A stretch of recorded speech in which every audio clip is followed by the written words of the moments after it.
Are you waiting? Is it No, just... it's not unclear. All of those things are very synonymous with one another. These rifts are unfortunately going to happen very soon. Dasha, we've been talking about the American Affordable Care Act, enhanced premium tax credits, and sort of the politics of it all, right? But this is a very real, tangible impact that American people will feel. The Kaiser Family Foundation says that with the ACA enhanced premium tax credits, without them, premiums will go up 114% on average. 19 million of the 24 million people who rely on the coverage are in states that President Trump won. Is he concerned what will happen to those families if this tax credit expires? And aside from the shutdown, is there a plan to keep those premiums down? Look, as the vice president just said, we are more than happy to have this conversation. The president and the vice president and this team are more than happy to have that conversation with Republicans and Democrats on Capitol Hill, but it cannot happen right now. Right now, we need to reopen the United States federal government because people are going without pay. You have thousands of federal workers who have to show up to work and not get paid, and that's an unfortunate situation the Democrats have put us in. Then we can discuss this very important issue of healthcare that the president absolutely wants to fix.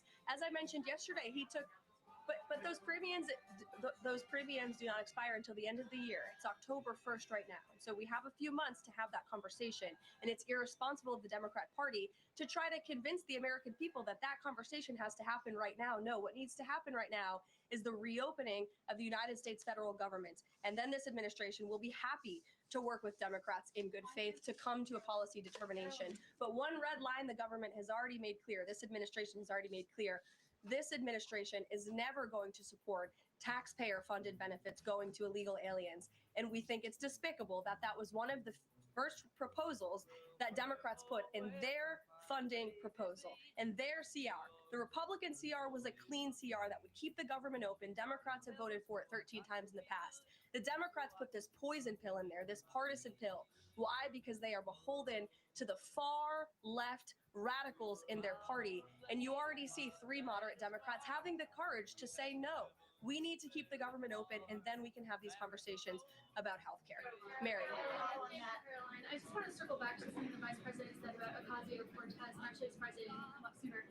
So if Schumer is catering to the demands of Ocasio-Cortez, can you share whether the White House views this as cracks in Schumer's leadership? And would the vice president be open to meeting with someone like her if she is assuming this role in the Democratic Party? I'll let the vice president speak on that himself. I think that certainly Senator Schumer was not expecting 3 moderates to break with him last night. In fact, last night you heard Senator Schumer say he can't guarantee that he will be able to hold his caucus together. And so again, we encourage Democrats to have the courage to do the right thing, do what you have done 13 times previously, and vote for this clean continuing resolution to keep the government funded. As for what the Trump administration and President Trump is going to do, we'll continue to be very public that we want the government to be open. And as the vice president said, we'll continue to work in good faith with anyone on Capitol Hill who wants to do right by the American people. Thank you all so much. See you later.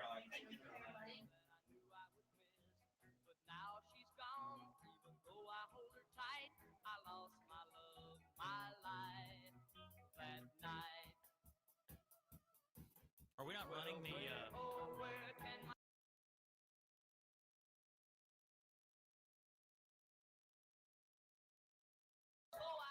Are we not running the little liners today where it says the show starts?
Do we have the ambassador? They are working on it right now. Okay.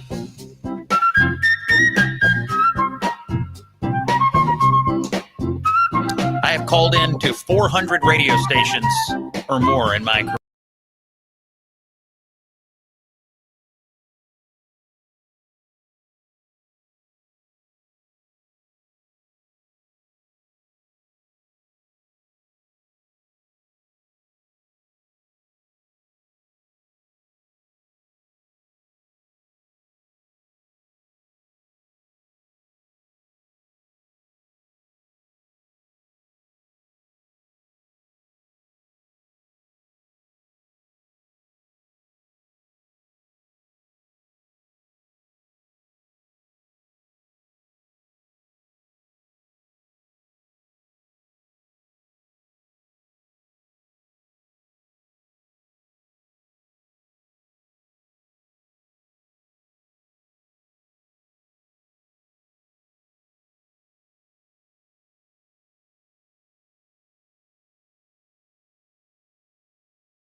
The Scott Jennings Show on the Salem Radio Network will return from break in 30 seconds.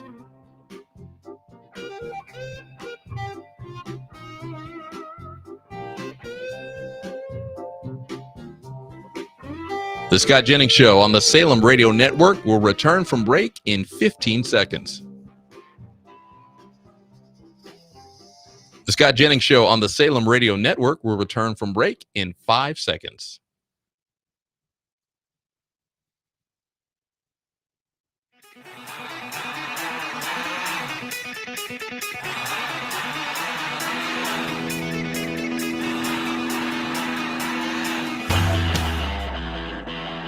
He's not just a conservative voice at CNN. He's the last man standing athwart the leftist mob, delivering the fiery truth, surrounded, outnumbered, still undefeated. Fighting for free speech, Western civilization, and delivering common sense for the American people. Ladies and gentlemen, here's Scott Jennings.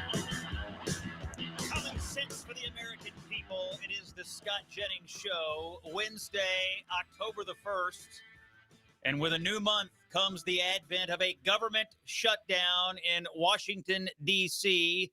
Your nation's capital may be shut down, but folks, we are running wide open here on the Salem Radio Network. The news of the day is that Democrats have voted to close your government. 3 Senate Democrats actually joined with Senate Republicans last night to try to keep it open, but Chuck Schumer led the bulk of his party to close up shop in Washington. So now you have a bipartisan majority of the U.S. Senate trying to keep the government open, and Chuck Schumer and his loyalists saying no, apparently taking orders from the AOC flank of the Democratic Party. We'll talk more about the government shutdown at 33 minutes past the hour with Joe Lavorgna, counselor to Treasury Secretary Scott Bessent. And we'll get our questions answered about what happens when Democrats close the government. How might it affect our country? I do have to start with this today. fresh audio exclusive into the Scott Jennings Show. Here's what it sounds like when you call the White House comment line today. Make him call it.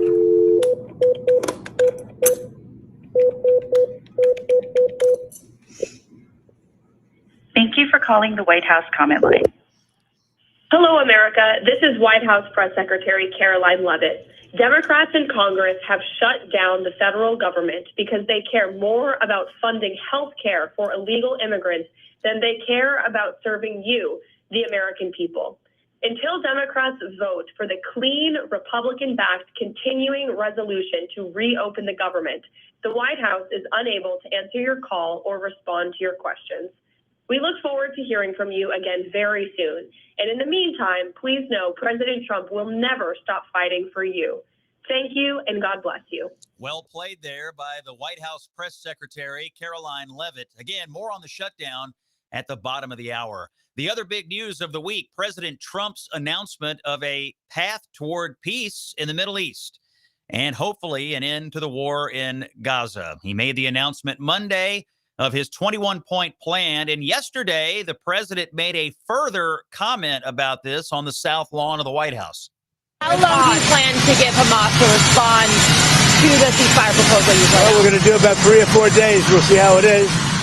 All of the Arab countries are signed up. The Muslim countries are all signed up. Israel's all signed up. We're just waiting for Hamas. And Hamas is either going to be doing it or not. And if it's not, it's going to be a very sad end. Sounds like the president wants to hear from Hamas by the end of the week. For the latest on this important and developing story, let's welcome to the Scott Jennings Show Israel's ambassador to the United States, Yakel Leiter, originally born in Scranton, Pennsylvania. He's lived in Israel since the late 1970s. He is an IDF veteran, and he has worked closely with the Prime Minister Netanyahu when Bibi was finance minister. He has decades of public policy and diplomatic experience. Ambassador Leiter, we are honored by your presence here on the Salem Radio Network. And I'll just start with the question of the day. Does the Israeli government expect Hamas to accept the president's peace proposal? Well, thank you, Scott, for having me. It's good to be with you. Yes, sir. Well, I'll tell you, I know what our position is. It's very difficult to estimate what Hamas is going to do. They're a terrorist organization. And within Hamas, we're seeing that there's divisions. There are those who now want to accommodate the peace proposal that the president made, that we've accepted. But there are those that are still in the orbit of Iran. And Iran is still a bad actor in the region. They're still trying to flex their muscles. And they're trying to encourage their proxies, the Houthis, Hezbollah, and Hamas, to maintain a violent and terrorist position vis-a-vis Israel, trying to ignite all sorts of problems in the Middle East. So we certainly hope that Hamas will accept the proposal, but we're waiting to see. And the president, I think, has not set a deadline yet, but he's in the mode of setting a deadline soon. If by the end of the week, Ambassador, we do not hear from Hamas, or if they reject this, which frankly some people expect them to do, is it the Israeli government's position that the United States will back finishing this conflict and fully and finally eradicating these terrorists who've inflicted so much pain on the Jewish people? Yes, well, the president has made it very clear, and it's actually in the proposal, that if they don't accommodate this peace proposal, we're going to have to finish the job militarily. We prefer not to do that, but look, we prefer not to do it for a number of reasons. If we can avoid military conflict, it's best, and particularly because, look, they bury themselves in with the non-combatants of Gaza, with the people of Gaza. They use them as human shields. I mean, this is a real ghoulish organization. It's hard to imagine. Although I see sometimes here on, the U.S. networks, the confrontation that you have with MS-13. I mean, just imagine that MS-13 would take over an entire neighborhood or a county or a town or a city, and they use the people of that town as human shields, and actually celebrate the more that are killed, because then internationally there are people who stand up and say, "Oh, Israel is killing civilians." We're not killing civilians. We're doing everything we possibly can to avoid civilian casualties. But these people, these terrorists, are using them as shields. So we prefer not to have to go into Gaza City and root out Hamas militarily, but we may just have to do it. There's an interesting tidbit that I have to emphasize. Everybody's talking about Israel accusing us of genocide. Well, it's interesting. If the people in Gaza were suffering from genocide, wouldn't you think they'd accept the peace proposal immediately? Of course. So, of course. Yes. So Sir. what we're dealing with is just a blood libel against Israel, against the people of Israel, against the soldiers of Israel. There's no genocide. We've done more than I think any other army in the world to avoid civilian casualties. But we cannot allow Hamas to remain standing. Scott, there's a prayer that we begin the Yom Kippur holiday with. We're going to start the holiest day of the year in just a few hours in the Jewish calendar. And the first thing we do is annul vows. And the reason for that is that speech has tremendous power. We create worlds, we create reality with our speech.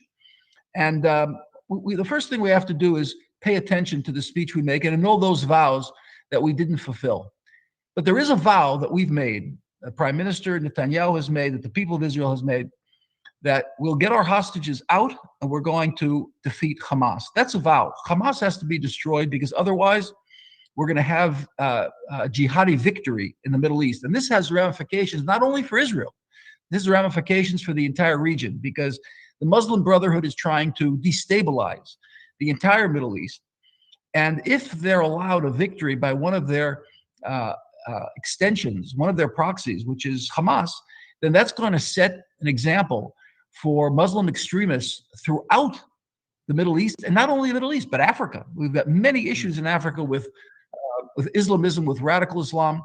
And if there's a victory and Hamas is allowed to remain standing, this is going to be an incentive for Muslim extremists around the world to rise up and threaten the Judeo-Christian civilization. Yeah, I couldn't agree with you more. To allow Hamas any victory here would be a setback for all of the future of Western civilization, in my opinion. We have 30 seconds before we take our first commercial break. Ambassador, this proposal calls for Hamas to release all hostages, alive and dead, within 72 hours. Do you believe they can be trusted to do this, even if they were to say they accepted the plan? Look, it's hard for me. It's a great question, Scott, and it's one of the questions that, we're dealing with. Trust and a terrorist organization don't go together. Yeah. We're going to have to rely on the pressure that Qatar, Egypt, and Turkey are going to place on them to actually do this. And the biggest pressure they can place on them is that they're going to exile them. They're just going to throw them out from the refuge that they have in those countries. Leadership is in those three countries, Turkey, Qatar, and Egypt. And if they threaten them that they're going to throw them out and exile them, they have nowhere to go. Ambassador, let's hold that thought right there and pick it up when we come back on the other side of this commercial break, because obviously you can't have a peace plan if they won't participate. I have my doubts about whether they could be trusted to do anything, but we have that to finish plus more. It's the ambassador of Israel to the United States, and you're on the Scott Jennings Show on the Salem Radio Network. Fighting for free speech and Western civilization. This is the Scott Jennings Show.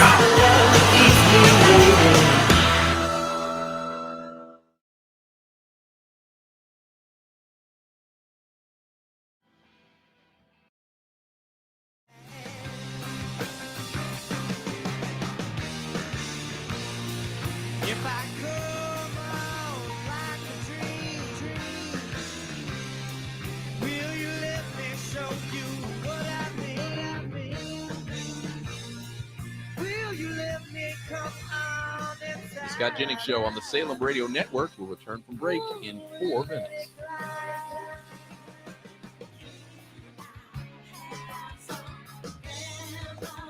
All I want is a remedy for all of the things ever be.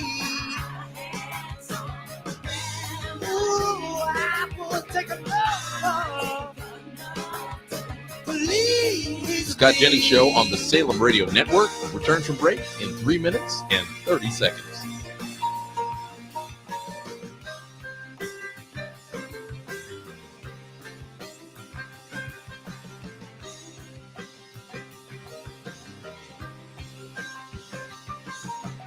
Baby, baby, why you dye your hair? Why you always keep up with your mother's hair? The Scott Jennings Show on the Salem Radio Network returns from break in 3 minutes. Tell me, did the other children's gold on you?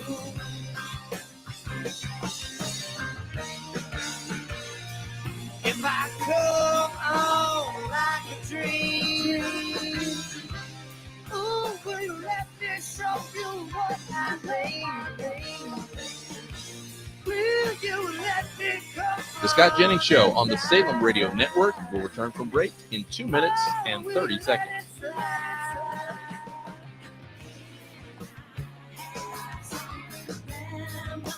All I want is a remedy for all of the things that me. I can only take a no to please the The Scott Jennings Show on the Salem Radio Network will return from break in 2 minutes.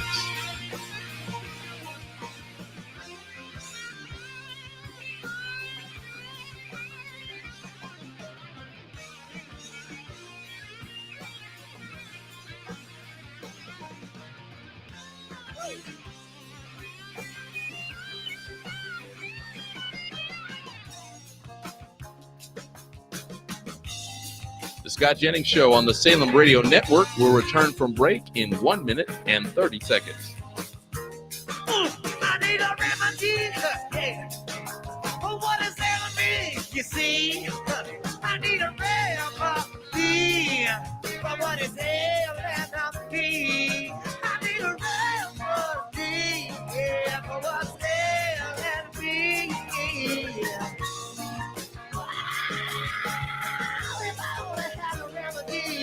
The Scott Jennings Show on the Salem Radio Network will return in 1 minute.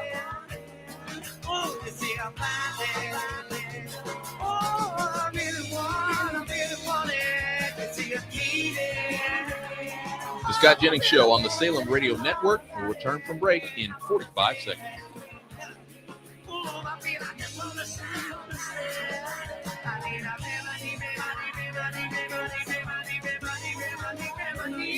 The Scott Jennings Show on the Salem Radio Network will return from break in 30 seconds.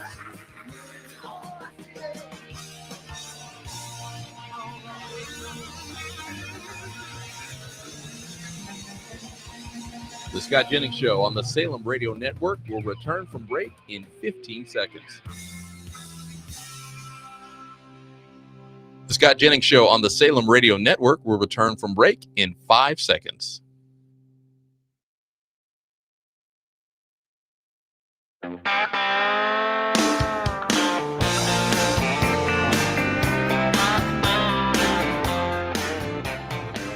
The one thing you can count on here on this show, we tell the truth.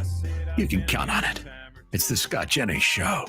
Wednesday, October the 1st, and our guest on the Scott Jennings Show is the Israeli ambassador to the United States, Ambassador Yechiel Leiter, who was actually born in Pennsylvania but has lived in Israel for many years and is close to the Prime Minister Netanyahu. Thank you for your time today, sir. I want to bring up a painful item. I was reading about your own family's involvement in this war. Your son died fighting Hamas. Moshe, he was a member of the IDF. He was a father of 6. He was a paramedic.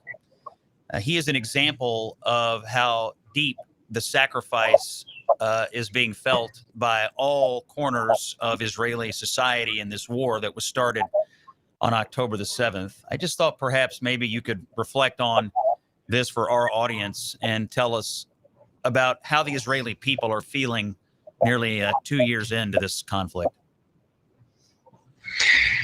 Well, Scott, it's a great opportunity to reflect on the war and Israeli population, and you're absolutely right. I'm not alone. There's many families, as we've lost over 900 soldiers. There's no one in Israel who doesn't know someone who's been affected by the war. You have to remember that in addition to the 1,200 people killed on October 7th, the 900 soldiers, that's over 2,000 people. And if you do the numbers in the United States, that would be, about 60,000, 65,000 people dead. It's an enormous sacrifice the people of Israel have made. And in addition to those people who have been killed, you have to think about over 5,000 soldiers who have had serious injuries, you've lost limbs.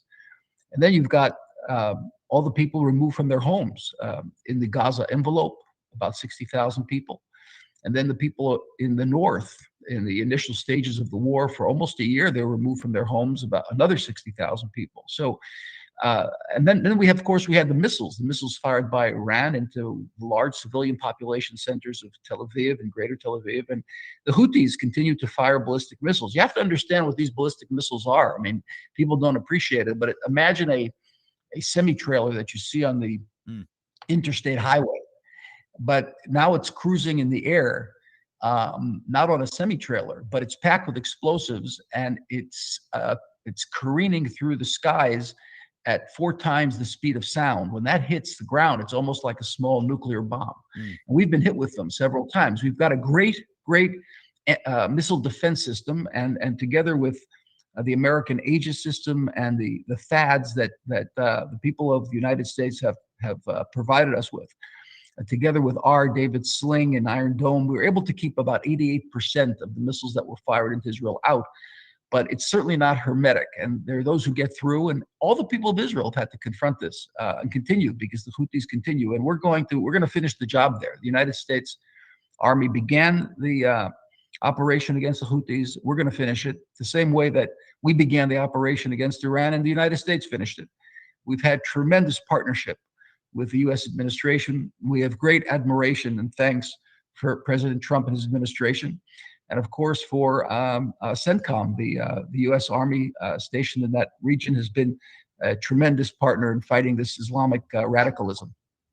We have 1 minute left in our segment, Ambassador. I just want to give you a chance to talk to the young people of America who say that we shouldn't support Israel because they're not exhibiting American values. I, of course, don't disagree with this sentiment, but it is rising, and I wanted to give you a chance to communicate directly with them. People have to understand and really should know the facts, but we've never asked the American Army to put boots on the ground. We're fighters. We have fought like lions. And if we're stable and the Middle East is stable, then American interests are protected. And America will have the opportunity to focus more on the threat from China and Russia.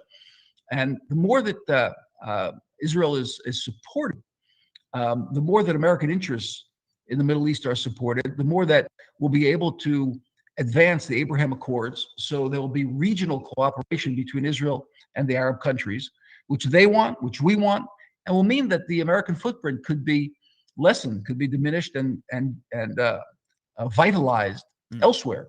So I would love to talk to, and I do. I got to talk to university students across the country, into churches, and I've found actually tremendous support. There's of course that the critiques on social media, but I think when I go into Middle America, go deep into the United States, the people of the United States appreciate we are very similar to the values that the United States is built on. Ambassador, I think you're so right, and we have so much work to do to communicate the story of Israel and the partnership that our two countries have. Thanks for coming on the show. More on the shutdown coming up after this on the Scott Jennings Show.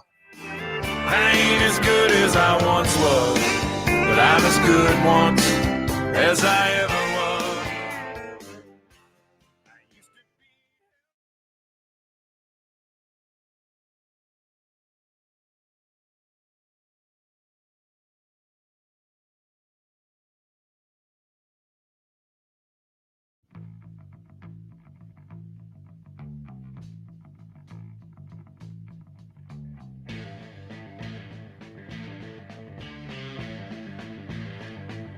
The Scott Jennings Show on the Salem Radio Network will return from break in 5 minutes.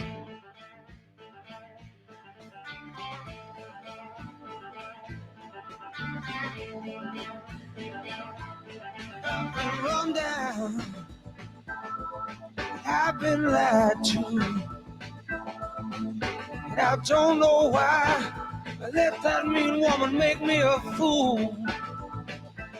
She took all my money. The Scott Jennings Show on the Salem Radio Network returned from break in 4 minutes and 30 seconds. Now she's with one of my good time buddies. They're drinking in some crosstown bar. Sometimes I feel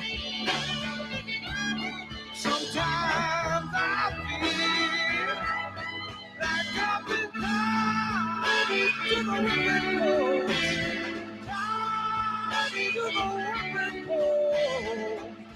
The Scott Jennings Show on the Salem Radio Network will return from break in 4 minutes. I feel like I'm dying.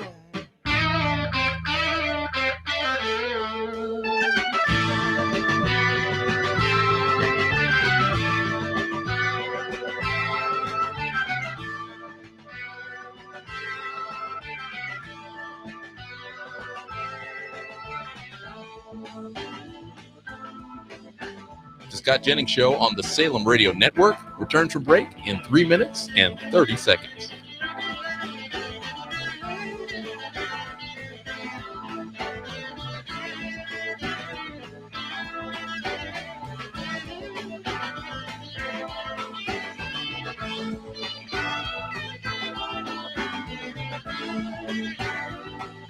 My friends tell me. Hey, Sean, in this block, I'm going to start off. The Scott Jennings Show on the Salem Radio Network returns from break in 3 minutes. I'm going to quickly call for that Rokana clip. Then I'm going to do a live read. Then I'm going to get to the guest. Drown myself in sorrow. Is he ready? Look at what you've done. But nothing seems to change. All right. The bad times stay the same. And I can't run. Sometimes I feel. The Scott Jennings Show on the Salem Radio Network will return from break in 2 minutes and 30 seconds.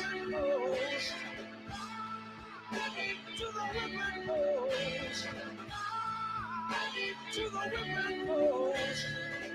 Lord, I feel like I'm dying.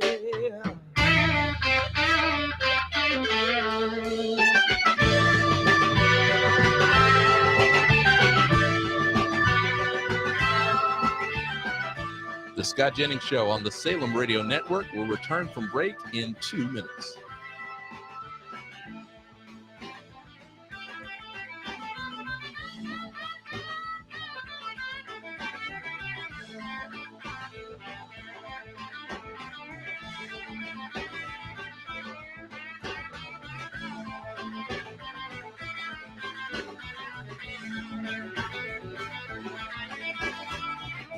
The Scott Jennings Show on the Salem Radio Network will return from break in 1 minute and 30 seconds.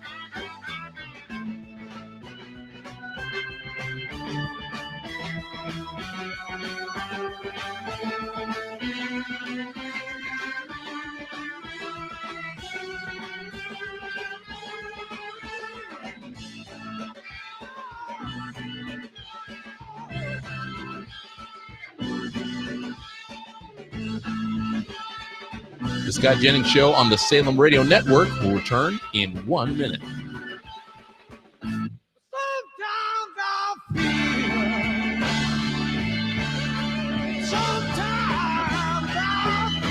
The Scott Jennings Show on the Salem Radio Network will return from break in 45 seconds.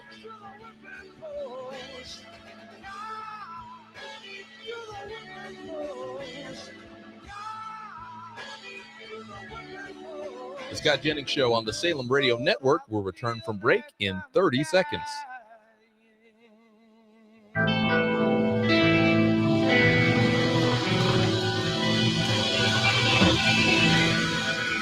The Scott Jennings Show on the Salem Radio Network will return from break in 15 seconds. The Scott Jennings Show on the Salem Radio Network will return from break in 5 seconds.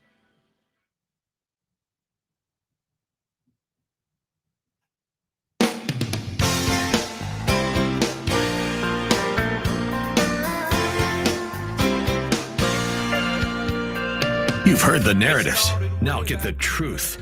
It's the Scott Jennings Show. Well, the government is shut down as of October the 1st, thanks to Democrats in Congress who are shutting it down for one reason and one reason only. They would like your tax dollars to go to funding free Medicaid for illegal aliens. Do not believe the interference being run for them by the American news media. Take it from one of their leading members. Congressman Ro Khanna of California says the following. The amount of money that actually is going towards people who are undocumented is such a small portion of the Medicaid cuts or the Affordable Care Act, if at all. And so we can argue that point, but the reality that even the vice president would acknowledge, that anyone who looks at the numbers will acknowledge, is 90 to 95% of the funding we're talking about is talking about funding for American citizens. So yesterday it was no money goes to illegal alien health care. Today it's a small amount. What will it be tomorrow, folks? What is the truth? We'll get to that in just a moment with our next guest. First, a quick word from our friends at Pure Talk Wireless. They believe that our society works because of the freedoms guaranteed by the First Amendment. Everyday Americans should be able to speak openly about honesty, family, traditional values, without retribution or fear of it. That's a principle that Pure Talk proudly supports. They sponsor this show, and they put us behind the microphone every day to help share the truth with you. If you want to support brands that defend freedom and pro-American values, you must switch your wireless service to Pure Talk.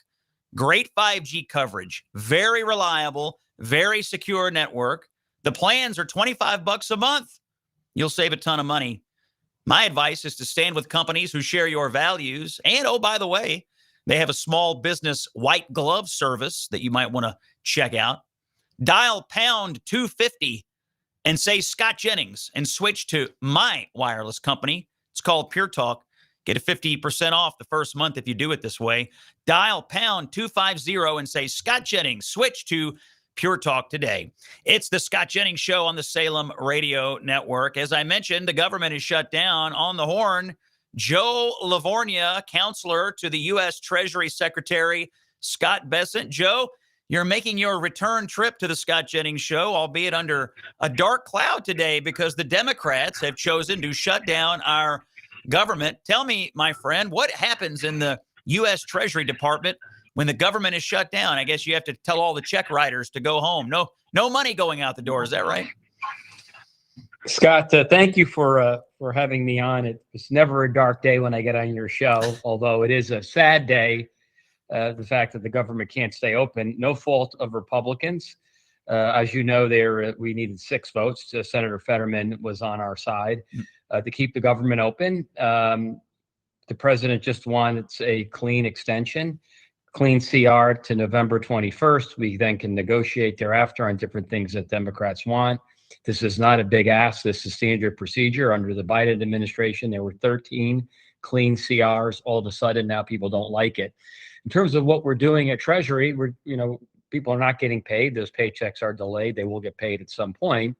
But we're continuing to work to fulfill the mission as stipulated with the president's mandate. And we're working. I'm at work now. Obviously, I'm talking to you, and I've got colleagues who are working. In that regard, nothing has changed, although it is a little bit upsetting that you've got a lot of people who are living paycheck to paycheck, working in the government, protecting our borders, our safety, security, and they'll get paid as well. But right now, they're not getting paid, and that does cause some hardship, unnecessary hardship. All right, let's talk about the issue at play, which is that Democrats have demands to keep the government open. One of those key demands, and apparently the thing that Chuck Schumer said in the Oval Office to President Trump, is they want a change in the law to go back to a system where illegal aliens can get taxpayer-funded health care benefits. Now, the news media in this country and some Democrats are saying, oh, that's not true. That's not true. But we know that it is true. And if you read the plain text of what they want to pass, it's literally in there. Can you just, for the record, tell us what is the truth about this and why in the world are Democrats dying on this hill? Well, I'm not sure why they're dying on the Hill. I mean, maybe Scott, you've got a certain faction on the Democrat side that is far left, so maybe it's just clearly not clear thinking. It's clearly bad policy. The president won, and the people put Republicans in the House and in the Senate because the president had a vision of what he wanted. Illegal immigration, broadly speaking, was a major issue with which the president won on. It's an 80-20 vote. And clearly, if the Democrats want to give extra aid and health care to illegal immigrants, then, well, they've got to win elections to do so. But certainly the American people don't want that. And this isn't something that the administration is going to kowtow to at this point and hold up the whole appropriations process on it. So I'm hopeful that some Democrats, not all of them need to come on board, but just 6 will come to their senses and support a clean CR. And then if they want to debate what should go in future bills, that's great. Republicans will run on that, and they'll do wonderfully next set of midterms. To drill down on this issue just a little further, you're going to hear media types and Democrats on your television tell you that, no, it's already illegal for federal money to go to healthcare for illegal aliens. However, the plain truth is there are states, I think at least 8 of them, that do spend billions of dollars already out of the Medicaid program for illegal aliens. California is one of them. And this money, federal money mixing with state money, it's something like a money laundering scheme in some ways. But believe you me, the money goes into the system, and the system does pay for this health care, does it not? That's well, in the one big beautiful bill, there were safeguards in place and work requirements for people to get health insurance. And there is money, federal matching money that goes to states, and there is a way to commingle the funding so that it can go to places it's not supposed to, as you rightly suggest. And certainly there's no way the Republicans are going to get rid of those safeguards, because it ends up in a place we don't want it to. If American citizens non-Americans are getting those benefits, that's not proper, that's not right. And of course, maybe the other side is obfuscating for that exact purpose.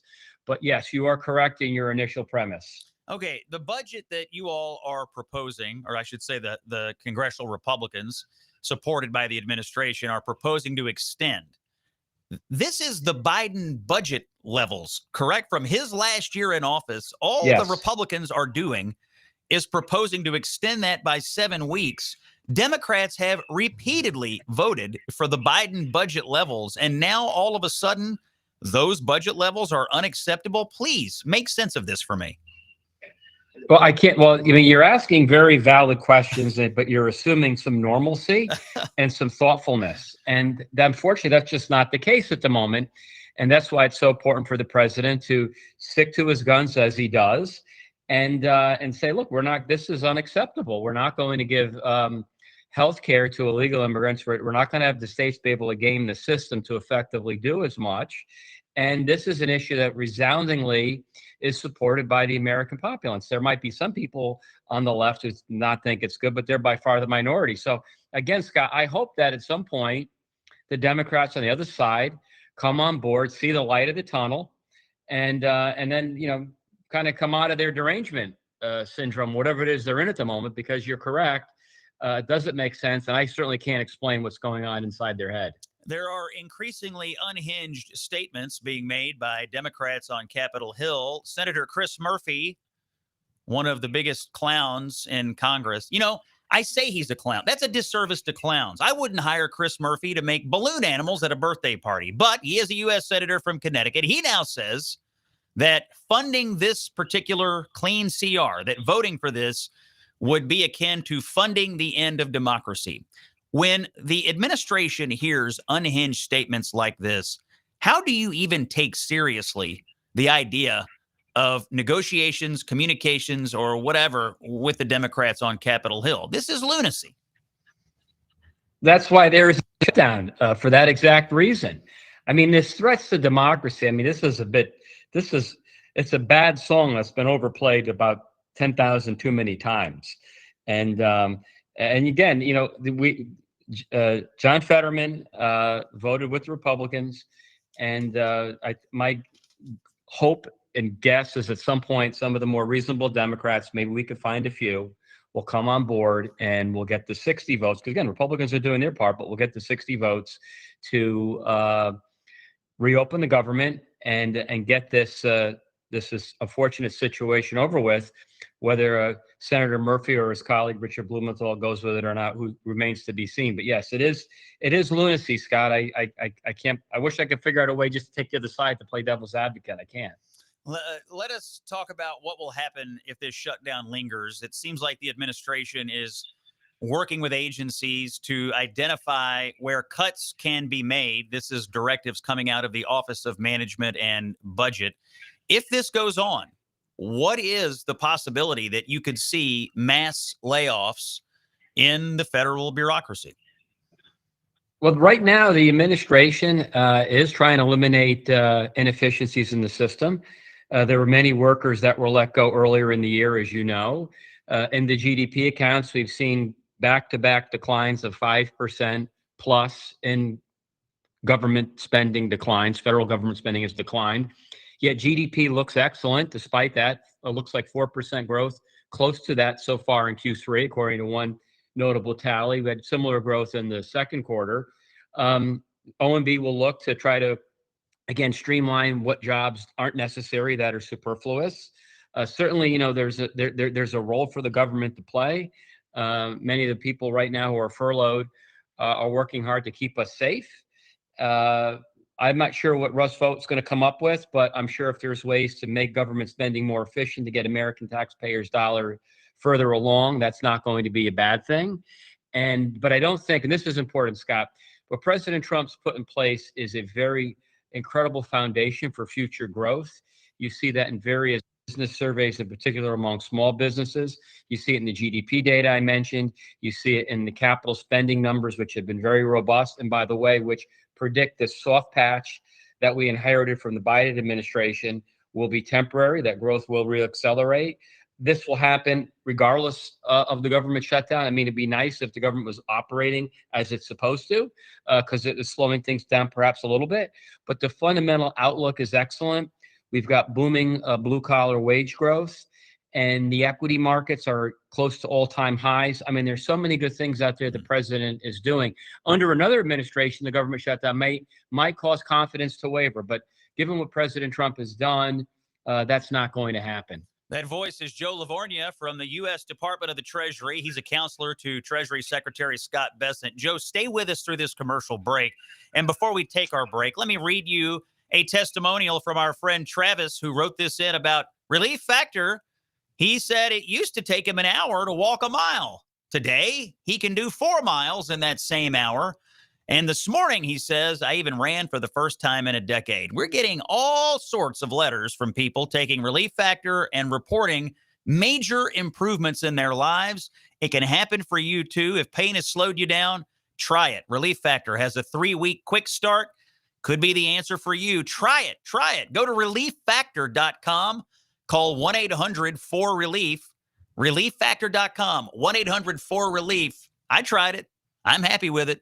I think you will be too. More with Joe Livornia from the U.S. Treasury Department. When we come back, it's the Scott Jennings Show on the Salem Radio Network. The fastest growing show on syndicated radio. Welcome aboard. This is the Scott Jennings Show.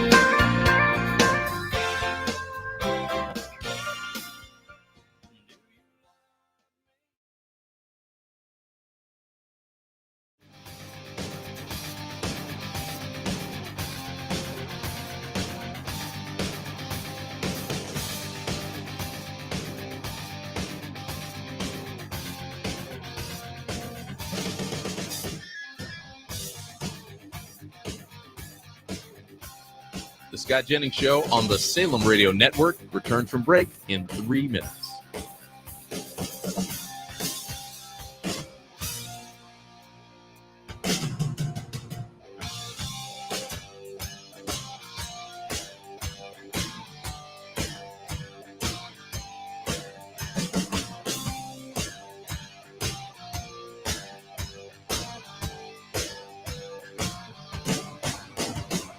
The Scott Jennings Show on the Salem Radio Network will return from break in 2 minutes and 30 seconds.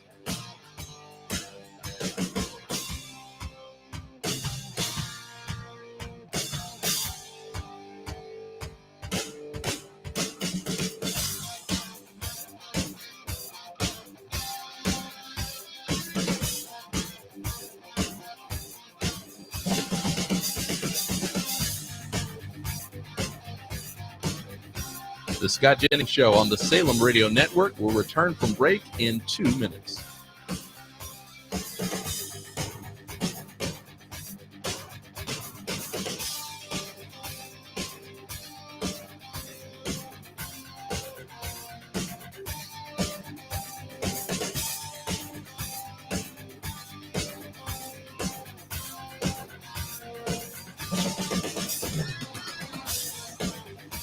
The Scott Jennings Show on the Salem Radio Network will return from break in 1 minute and 30 seconds.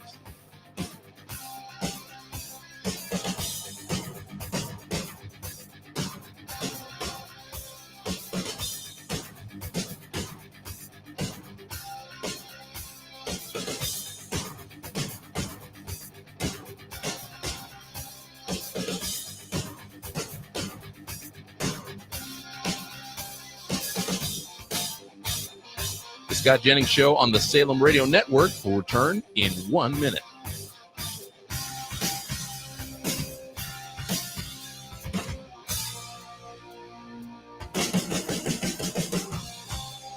The Scott Jennings Show on the Salem Radio Network will return from break in 45 seconds.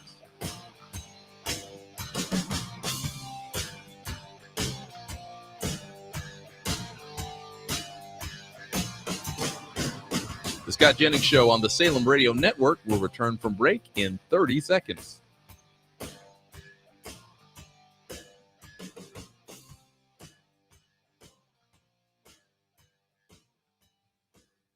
The Scott Jennings Show on the Salem Radio Network will return from break in 15 seconds. The Scott Jennings Show on the Salem Radio Network will return from break in 5 seconds.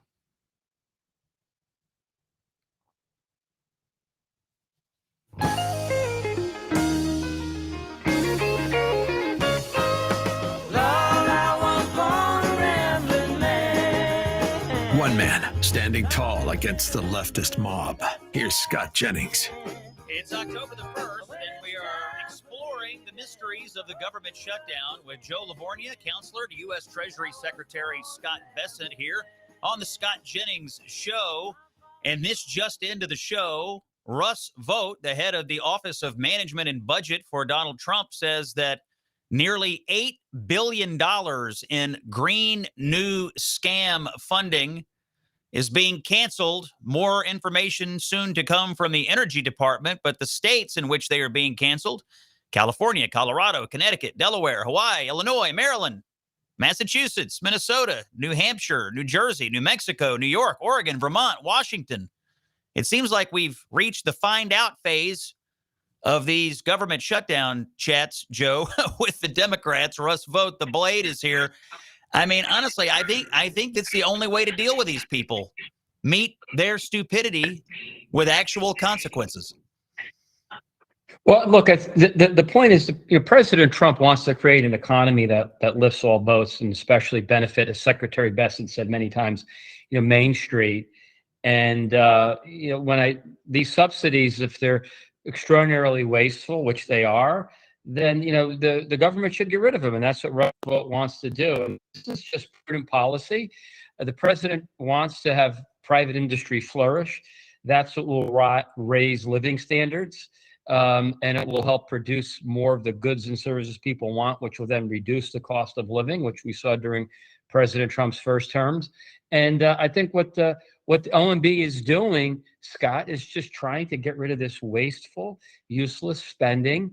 And wherever you can cut money, cut money. And this is one area they've found to be a place where we can do it. And if it's being done because there's a shutdown, all the better, because then it's a tool that could be used to sort of help right size and streamline some of this gross spending that we had under the prior administration, which saw a budget deficit to GDP ratio of nearly 7%, with unemployment historically low, or what economists consider full employment.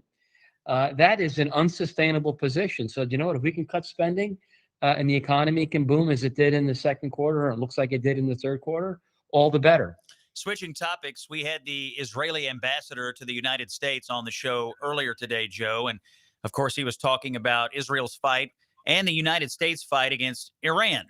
and how Israel is leading in that fight and winning that fight in the Middle East, I noticed that the Treasury Department this morning issued a statement about some sanctions support that the United States is engaged in here, designating 21 entities and 17 individuals who are involved in facilitating the acquisition of goods and technology for Iran's Ministry of Defense. I thought perhaps you could comment for a moment on how the Treasury Department is a critical entity in fighting this Iran terror network and keeping our boot on Iran's throat after Donald Trump's righteous decision to disable their nuclear capabilities this summer.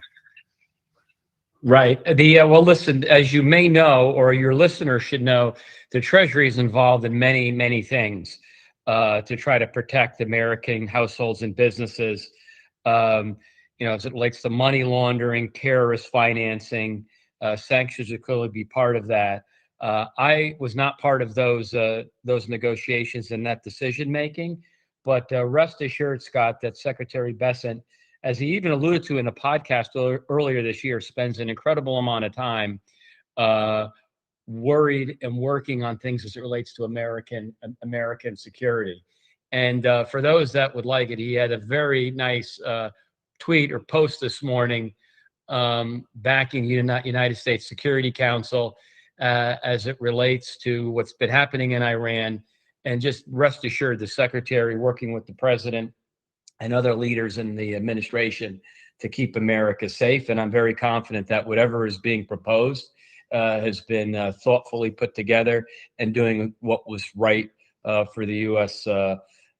For U.S. interests and certainly for our allies. Yeah, when I interviewed the secretary earlier this year for my book, which is coming out in November, I asked him, what's something surprising about this new job you have? And he said it was everything Treasury has to do in the realm of national security. He sits on the National Security Council. So we're all familiar with airplanes and military might, but behind the scenes, it's the Treasury Department also working to disable these terrorists around the world. Joe, thanks for joining us. Appreciate the conversation on the shutdown. Good luck dealing with these crazy Democrats in Washington. I wish you luck, but I don't have a lot of hope or belief that they're going to come to their senses anytime soon. Maybe you can pick off a couple of reasonable people, but that would mean that reasonable people exist, and I'm not sure they do. Join us again tomorrow. It's the Salem Radio Network, Common Sense for the American People. I'm Scott Jennings, and thanks for listening. Portions of the Scott Jennings Show are sponsored in part by Americans for Prosperity.